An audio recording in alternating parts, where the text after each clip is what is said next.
नमस्कार दोस्तों, welcome to my channel. मैं हूं चांद कुपा। दोस्तों, आज हम बात करेंगे राजा राम मोहन रॉय के बारे में। राजा राम मोहन रॉय भारत के एक बहुत ही महान रिलीजियस एंड सोशल रिफॉर्मर हुए, जिन्होंने बहुत सारे मुद्दों पे ना केवल अपने विचार रखे लेकिन उनकी इम्प्लीमेंटेशन के लिए भी स्ट्रगल किया। आज हम उनके जीवन के बारे में जानेंगे कि अलग अलग इश्यूज के उनके ऊपर क्या विचार रहे एंड किस तरह से उन्हें इंप्लीमेंट करने के लिए उन्होंने लड़ाई लड़ी। चलिए शुरुआत करते हैं आज के इस सेशन से। मुझे उम्मीद है कि ये सेशन आपको पसंद आएगा। बात करते हैं राजा राम मोहन रॉय की। देखिए, जैसे मैंने आपको बताया, सोशल एंड रिलीजियस रिफॉर्मर थे, champion of liberty, champion of freedom of press and father of modern India, and साथ ही में यूनिवर्सल ह्यूमनिज्म के एडवोकेट रहे हैं। जैसे मैंने आपको बताया कि इनका जन्म हुआ राधानगर, हुगली डिस्ट्रिक्ट, वेस्ट बंगाल में मई 1772 के दिन। अगर एजुकेशन की बात करें, ये हायर एजुकेशन प्राप्त की इन्होंने पटना से, जहां पे इन्होंने पर्शियन एंड अरेबिक लैंग्वेज सीखी so that he could study Quran and Arabic translation of works of Plato and Aristotle. इसके बाद हमें देखने को मिलता है कि वे वाराणसी जाते हैं एंड वहां पर इन्होंने वेदास, उपनिषद एंड हिंदू फिलॉसफी को बहुत ही डीपली स्टडी किया। He also studied Christianity. तो देखिए, अलग अलग धर्मों को ये स्टडी करते हैं। जो व्यक्ति अलग अलग धर्मों को इतनी डीपली स्टडी कर रहा है, इतना टाइम दे रहा है, अगर वो कुछ बात धर्मों के बारे में बोलता है तो डेफिनेटली उसमें कुछ तो है, राइट। सो वही हमें यहां पर देखने को मिलता है। एट द एज ऑफ 15 उन्होंने बहुत सारी लैंग्वेजेस का ज्ञान हासिल कर लिया था। उसमें Bangla, Persian, Arabic, Sanskrit, Hindi, English, ये सारी लैंग्वेजेस आ जाती हैं। एंड 16 वर्ष की उम्र में उन्होंने हिंदू आइडल वर्शिप जो है उसका एक रैशनल क्रिटिक तक दिया था। हिंदू आइडल वर्शिप से हम आगे बढ़ते हैं और हम यहां पे बात करते हैं कि एज अ रिलीजियस रिफॉर्मर उनके क्या विचार थे। जैसे मैंने आपको बताया कि केवल हिंदू आइडल वर्शिप ही नहीं बल्कि ऑर्थोडॉक्स हिंदू रिचुअल्स के खिलाफ भी उन्होंने आवाज उठाई एंड सुपरस्टिशंस के खिलाफ भी उन्होंने आवाज उठाई। ये भी एक वजह है जिसकी वजह से उन्हें फादर ऑफ मॉडर्न इंडिया कहा जाता है। इनका ऐसा कहना था कि वेदास में कहीं भी आइडल वर्शिप को सपोर्ट नहीं किया गया है, क्योंकि हम सब जानते हैं कि वेदों में यज्ञ हवन का सपोर्ट किया गया है। यज्ञ हवन को कैसे परफॉर्म किया जाए उसकी बात की गई है। दूसरा, ही believed in monotheism, that is God is one. And इनका ऐसा कहना था कि चाहे कोई मर्जी उठाकर रिलीजन आप देख लें, हिंदुइज्म, इस्लाम, क्रिश्चियनिटी, अगर इनकी ट्रू फॉर्म में आप जाएंगे, fundamentally they are all the same. And again his message of monotheism, इनका ऐसा मानना था कि इवन वेदांत में भी मोनोथीज्म की ही बात की गई है। अहम ब्रह्म अस्मि, ब्रह्म एक, उसकी बात की गई है।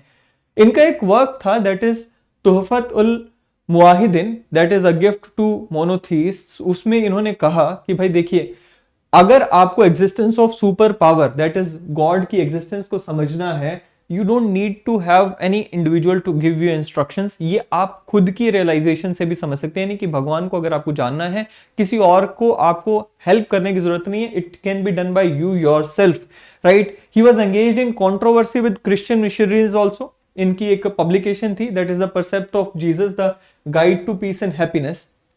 इन्होंने इस वर्क में इन्होंने क्या किया था, बेसिकली इन्होंने जीसस क्राइस्ट की जो मोरल टीचिंग्स थी उन्हें इन्होंने सेपरेट करने की कोशिश की थी from the historical and miraculous accounts given in the gospel. So basically हम सब जानते हैं कि जीसस क्राइस्ट से जुड़े हुए बहुत सारे अकाउंट्स हमें पढ़ने को मिलते हैं, स्टोरीज हमें पढ़ने को मिलती हैं। माइथोलॉजी में उनका काफी ज्यादा हमें स्टोरीज देखने को मिलती है, जहां पे अलग अलग मिरेकल की कहानियां उनसे जुड़ी हुई हमें देखने को मिलती हैं। इन्होंने उन कहानियों को जीसस क्राइस्ट के मोरल लेसन्स एंड टीचिंग से अलग करने की कोशिश की एंड ये इस वजह से कंट्रोवर्सी भी इन्हें झेलनी पड़ी। फिर उसके बाद आता है Roy as the social reformer. देखिए, सोशल रिफॉर्मर के रूप में सबसे पहला जो इनका हमें कंट्रीब्यूशन देखने को मिलता है that is in the favour of women's right, abolition of sati. हम सब जानते हैं इनका ऐसा मानना था कि देखिए, महिलाओं की एक खुद की एग्जिस्टेंस है that is independent of their husband. अगर हस्बैंड को हम नहीं कहते हैं that he should also die because his wife has died, women को भी हमें कहने का कोई अधिकार नहीं है। महिलाओं की कंप्लीट ऑटोनॉमी है उनकी लाइफ पे and society has no right over her life. साथ ही में हमें देखने को मिलता है that he believe that women were superior to men in some respect. So ये तो उस समय में जहां पे महिलाओं को सेकंड क्लास सिटीजन की तरह ट्रीट किया जाता था, उस समय में ये कह रहे हैं कि भाई महिलाएं कई सेंस में तो इवन पुरुषों से भी ज्यादा सुपीरियर हैं। He said that whatever inferiority seems to be on their part was the result of keeping them away for generations from the source of knowledge and the opportunities to shoulder different responsibilities in life. क्या कह रहे हैं कि महिलाओं में जो उस समय इनको ये कहते हैं सोसाइटी को कि थोड़ी बहुत जो आपको इंफीरियोरिटी दिखती है, ये इसलिए नहीं है कि वो इंफीरियर हैं, ये इसलिए है क्योंकि उन्हें हमेशा से नॉलेज से दूर रखा गया है, उन्हें हमेशा से अपॉर्चुनिटी से दूर रखा गया है, इसलिए आप उनको इंफीरियर बोल जाते हैं। कहते हैं जी besides abolishing sati he also advocated in favour of widow remarriage and he told that जो सन्स हैं, सन्स की तरह ही जो डॉटर्स हैं, उनके पास भी पेरेंटल प्रॉपर्टी को इनहेरेंट करने का अधिकार होता है। He raised voice against child marriage and polygamy also and advocated women education. So ये सारी कॉन्ट्रीब्यूशन हमें देखने को मिलती है राजा राम मोहन रॉय की। अगेंस्ट कास्ट सिस्टम उन्होंने क्या क्या बात कही, चलिए देखते हैं। उनका ऐसा मानना था कि it is illogical to assess the worth of an individual on the basis of birth and not on merit, and इसीलिए इन्होंने ट्रेडिशनल जो कास्ट सिस्टम है इसे अपोज किया, राइट। उन्होंने कहा that it was the greatest obstacle in the unity of nation. क्या कहते हैं, चलिए पढ़ते हैं यहां पर। कहते हैं जी caste division deprived the people completely of the political feelings, that is the feeling of commonality of solidarity. The people so divided become incapable of undertaking any great task. So basically ये क्या कह रहे हैं कि जो cast है एक artificial division है जो कि नेशन को क्लोज आने नहीं दे रही है, नेशन के लोगों को इकट्ठा होने नहीं दे रही है, सॉलिडेरिटी का चांस नहीं दे रही है। एंड इसे खत्म करने के लिए इन्होंने intercaste and inter racial marriage को यहां पर एक सोल्यूशन के रूप में देखा।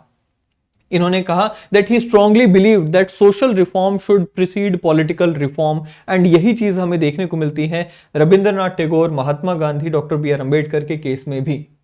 कहते जी टू कन्विंस द पीपल, अब ये एक इनकी बहुत खासियत रही कि ये एक अच्छे आर्ग्यूमेंटेटर थे, एक अच्छे ओरेटर थे, एंड अपनी बात को ये जब रखते थे तो उसको इस तरीके से रखते थे कि सामने वाले के पास ऑप्शन ना हो उनकी बात को मानने के अलावा। सो बेसिकली हमें देखने को मिलता है कि ये पॉलीगैमी के भी खिलाफ इन्होंने जब अपनी यहां पर आर्ग्यूमेंट रखी तो यज्ञवल्क्य एक हिंदू वर्क में से इन्होंने 8 स्पेसिफिक ग्राउंड्स को निकाल के लाया, हिंदू स्क्रिप्चर में से 8 स्पेसिफिक ग्राउंड को निकाल कर लाया, जिसके बेसिस पे ये इस स्क्रिप्चर में कहा गया है कि सेकंड रीमैरिज जो है, जो विडो रीमैरिज है वो यहां पे अलाउ की जा सकती है, या पॉलीगैमी को यहां पे नहीं होना चाहिए, राइट।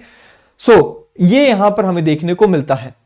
कहते जी he also organized various forums like Atmiya Sabha, हम सब जानते हैं आत्मीय सभा के लिए जाने जाते हैं, ब्रह्मो समाज के लिए जाने जाते हैं, जो कि बाद में लोगों के एक प्लेटफॉर्म के रूप में मिला जहां पे सब इकट्ठे आकर सोशल इविल्स के खिलाफ जैसे कि पॉलीगैमी एंड अनटचेबिलिटी, सती के खिलाफ लड़ सकें। एक और इनको सबसे बड़ी जो रियलाइजेशन थी वो ये थी कि लेजिस्लेशन एक बहुत बड़ा रोल प्ले करता है जो सोशल एविल्स हैं उन्हें दूर करने में, एंड उसके ये सपोर्टर भी थे। इसीलिए हमें देखने को मिलता है कि 1929 में सती को एबॉलिश करने के लिए इन्होंने जो जोर लगाया हुआ था वो अल्टीमेटली रिजल्ट लेकर आता है, एंड 1929 में लेजिस्लेशन लाया गया जिसके थ्रू सती को एबॉलिश किया गया। ऑन फ्रीडम ऑफ स्पीच ये क्या कहते हैं, कहते हैं जी freedom of expression was equally useful to the ruler and the ruled. बहुत ही अच्छी बात इन्होंने कही कि जिस तरह से अल्टीमेटली क्या है, जो रूलर है उसे डर लगता है कि अगर जनता को freedom of speech and expression दे दिया, जनता मेरे खिलाफ शायद आवाज उठा देगी। ये कहते हैं जी ऐसा नहीं है, रूलर एंड रूल्ड दोनों के फेवर में है क्या, freedom of speech and expression. कहते हैं इग्नोरेंट मासेस जो है ना वो रूलर के खिलाफ अगर आवाज उठाने पे आए तो वो रूलर के हर काम पे आवाज उठा देंगे। अगर इग्नोरेंट मासेस रूलर के खिलाफ आवाज उठाना चाहें और आवाज उठाने पे आए तो वो कुछ नहीं देखेंगे, सही काम क्या है गलत क्या है, वो हर काम के अगेंस्ट आवाज उठाएंगे। कहते हैं इससे बेटर क्या है, इससे बेटर जो पढ़े लिखे लोग हैं, जो जिनके पास freedom of speech and expression है, वो क्या करेंगे, वो केवल उसी काम के खिलाफ आवाज उठाएंगे जो कि ठीक नहीं है, जो अच्छा काम है उसको वो प्रेज भी करेंगे। सो ये यहां पर इन्होंने कहा। ही believe that the free press could bring forth views of public and government and independent press कभी भी रिवॉल्यूशन नहीं लेकर आ सकती, यह इनका मानना था। सो ये थे राजा राम मोहन रॉय।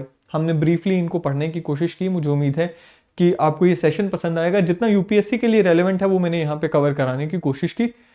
आई होप कि आपको ये सेशन पसंद आए। वीडियो पसंद आए तो इसे लाइक करना ना भूलें, शेयर करना ना भूलें, चैनल को सब्सक्राइब करना ना भूलें। अगले सेशन में फिर मिलेंगे।